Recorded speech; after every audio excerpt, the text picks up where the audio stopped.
দুই দিন ধরে করছি, তোমাদের তো দেখাইনি। শীতকাল চলে যাওয়ার সময় কার বাড়িতে এরকম হয়, মানে শীতের জামা কাপড় ঢুকাতে ঢুকাতে আমি হাঁপিয়ে উঠেছি। চলো দেখাচ্ছি। ওই পাশে যত জামা কাপড় সব মোটামুটি বাতিলের খাতায়, তাও রিমির, মানে ছোট হয়ে গেছে রিমির। কি করব এত জামা প্যান্ট আমি বুঝতে পারছি না, কাকে দেব পরতে। সব ভালো ভালো জামা প্যান্ট ছোট হয়ে গেছে। এই কটা আমার জন্য বেছেছি, এটা ঢুকিয়ে রাখবো, কেচে দিয়েছি চুড়িদারটা রিমির। আর কালকে আলমারিটা গুছিয়েছি, তো দেখাই তোমাদের। এই দেখো, আমি রাত্রে হনুমান চল্লিশা শুনি আর কাজ করি। এই যে রিমির হারমোনিয়ামটা এখানটায় রেখেছি, আর এই ব্ল্যাঙ্কেট সব কেচে ধুয়েই দিয়েছি একদম। আর ওই যে নিচে একটা সেয়ানের, আর এখানে বাবা রে বাবা অনেক বের করে দিয়েছি, অল্প কিছু রেখেছি চাদর, আর ওই যে উপরেও চাদর ব্ল্যাঙ্কেট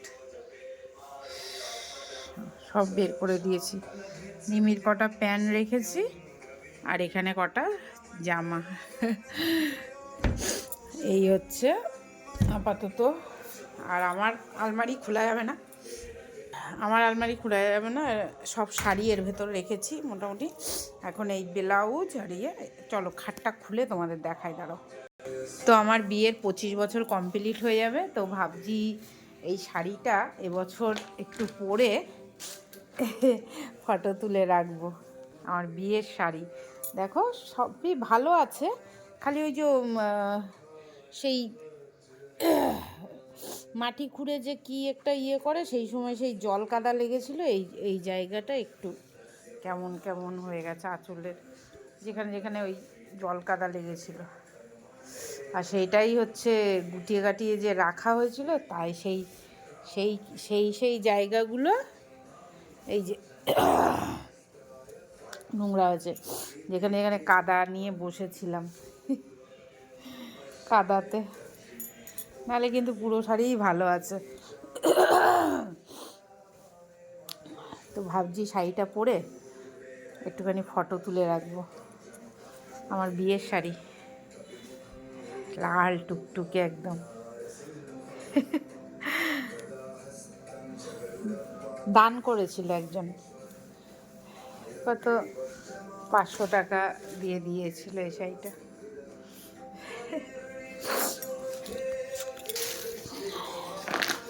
চলো 500 টাকা দামের শাড়ি, এটা উঠাই। হ্যাঁ, তো এই দেখো কালকে সব গুছিয়েছিলাম, কালকে পরশু দিনকে কিছুটা এই জায়গাটায় সব শীতের তা রেখেছি, এই জায়গাটায় সব শীতের তা রেখেছি, আর তারপরে আবার দুটো বালিশও রেখেছি। আর এই জায়গাটায় আপাতত এগুলো রেখেছি, আমার জামা কাপড়গুলো আর কিছু রেখে এরপরে ব্লাউজগুলো রাখবো।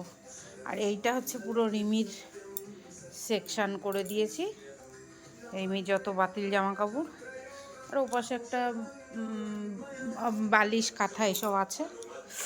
আর এই জায়গাটা, ওই জায়গাটা ফাঁকা থাকবে, আরও যত শীতের জামা প্যান্ট হবে সেগুলো এনে আবার রাখবো। তো এই হচ্ছে আপাতত। আর আজকে দেখাবো না কিছু, কালকে আবার যদি গুছানো হয়ে যায় তাহলে দেখাবো, ঠিক আছে? চলো করে নিই।